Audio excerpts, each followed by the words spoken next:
Installing your HP 4280 scanner to your ASUS netbook computer. First thing you're going to need to do is log out of student and log into administrator.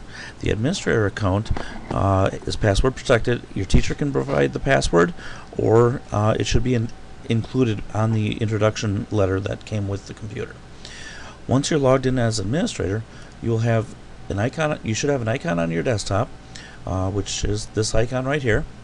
If you do not have that icon, all you have to do is go to the HP website, click on Support and Drivers, click on the Download Driver, key in the model number 4280, hit the Enter key, tell it not to do the autocomplete, and you'll see the HP DeskJet F4280 all-in-one printer.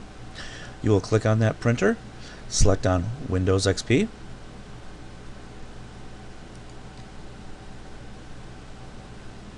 and you will click on the HP DeskJet Full Features Software and Drivers. It is a very large file, so expect it to take a while to download. At that point, you're going to click on the file name here. It's going to prompt you on asking you where to save the file to. Actually, at this point, we're going to click on Save. And if it's not on the desktop, which it already is on this machine, you'll click on Save, and it will save it to your desktop. Since we already have it downloaded, I don't have to go through those steps. So I'm just going to cancel on this, and we're going to close this window. Okay, so at this point, we're going to take the download file, and we're going to double click on it. It's going to extract the file. To save time, I'm going to do some time lapse here so that we don't have to wait for the entire file to extract. Okay, now we add a little time lapse there. Okay, so we're going to, at this point, click on Install. And at this point, I want to make sure that you do not have the printer plugged into the computer. We want the printer set up, all ready to go, but not inserted into the computer. What's going to happen is the computer is going to go through an install process where you'll see the bars flipping across the screen, and it will actually tell you when to plug the printer in. So at this point, please allow HP Install Wizard to process. You can go ahead and read all that stuff and click on Next.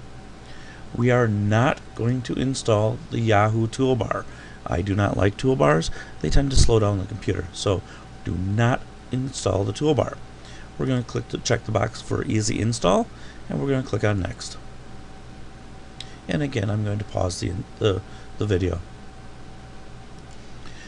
Okay, after I'm not sure how many minutes, it does eventually get to the point where it says connect your device now.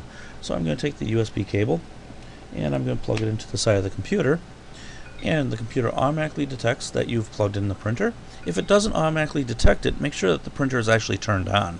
There's an on button on the front of the console. So make sure the printer is turned on, plug it in, and the installation continues. Okay, after it goes through like 8 steps of installing of the scanner or printer, it'll just automatically tell you it's done installing the scanner, the printer drivers, all that stuff, and it will continue with the installation. As you see here from the overall progress, we're at about 96% done. And at 100%, it pops up saying that we're finished doing the installation. Really, that's all there is to installing the printer unit. Thank you. Have a good day.